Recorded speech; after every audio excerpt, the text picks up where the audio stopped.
Vamos lá, gente. Unifesp 2026, a prova de conhecimentos específicos. Eu estou na questão número 6 de Química. Considere o equilíbrio químico representado pela equação que ocorre numa dada temperatura fixa. E aí temos ferro com água, formando magnetita, esse óxido de ferro aqui, com hidrogênio.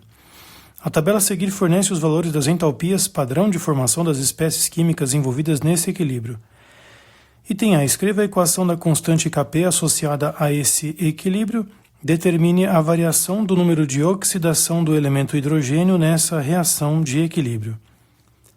Bom, meus caros, primeiro que o Kp, constante em termos de pressão parcial, tem que buscar a análise das pressões dos caras envolvidos, dos gases envolvidos.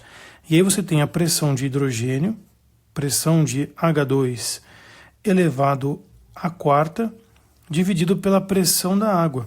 Pressão de H2O também elevada a quarta.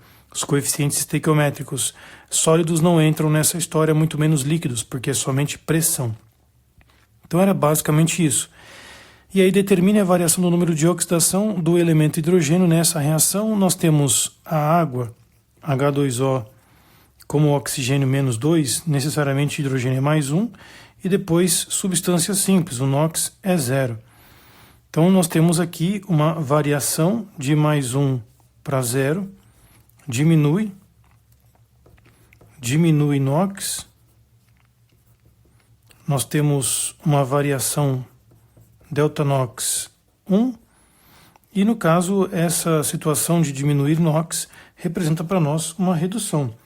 Ele reduz. Perfeito? Ele só pede a variação do número de NOx, nem era cobrado tanto essa informação de que ele reduz. Bom, letra B. Calcule o valor da variação de entalpia da reação de equilíbrio no sentido formado de formação de hidrogênio molecular gasoso nas condições padrão. E veja que foi dado a entalpia padrão de formação. Então, a entalpia desta reação ela será igual ao somatório da entalpia dos produtos menos o somatório da entalpia dos reagentes. Nós temos que levar em consideração, portanto, para esta reação, os produtos óxido de ferro. Veja que substância simples é 0, então seria produto menos 1117, menos o dos reagentes, que no caso só tem a água na história, e temos que levar em consideração a sua quantidade estequiométrica, que é 4. Então, menos 242 vezes 4. Bom, gente, altas continhas, você poderia ter feito isso lá na prova separadamente, você vai chegar num ΔH de menos 149 kJ por mol de óxido de ferro, Fe3O4, por magnetita. Então esse seria o cálculo do ΔH da reação, e agora com base no princípio de Le Chatelier, determine qual será o efeito sobre a produção de hidrogênio caso a reação seja realizada a uma temperatura superior à inicial. Veja que eu precisava de fato dessa informação para chegar à conclusão do princípio de Le Chatelier. Bom, o aumento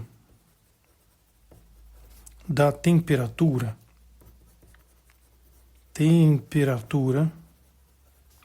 favorece a reação endotérmica. Essa é uma constatação do princípio de Le Chatelier. Veja que a reação ela é exotérmica no sentido da direita. Logo, ela vai ser favorecida no sentido inverso. Então não vai ocorrer uma melhora na produção de hidrogênio, né? Determine qual será o efeito. Diminui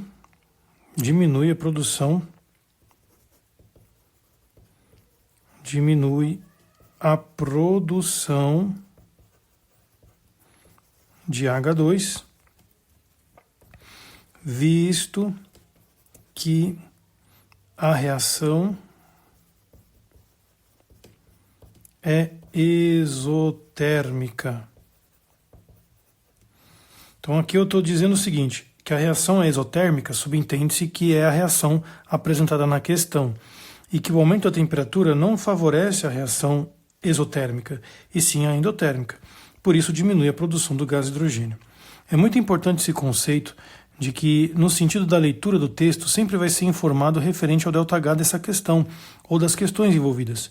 Para essa, particularmente, no sentido direto, ela é exotérmica. Consequentemente, no sentido contrário, ela é endotérmica. Como o aumento da temperatura favorece as reações endotérmicas, vai favorecer o contrário, vai favorecer os reagentes, prejudicando então a quantidade de produtos formado. Faltou-me espaço aqui para colocar um textinho mais formal, mas aqui fica a explicação do que o efeito da temperatura causa no desequilíbrio da reação, no equilíbrio da reação. Se a reação ela aumenta se a temperatura é aumentada, temos favorecimento da endotérmica, no sentido aqui particular, no sentido inverso.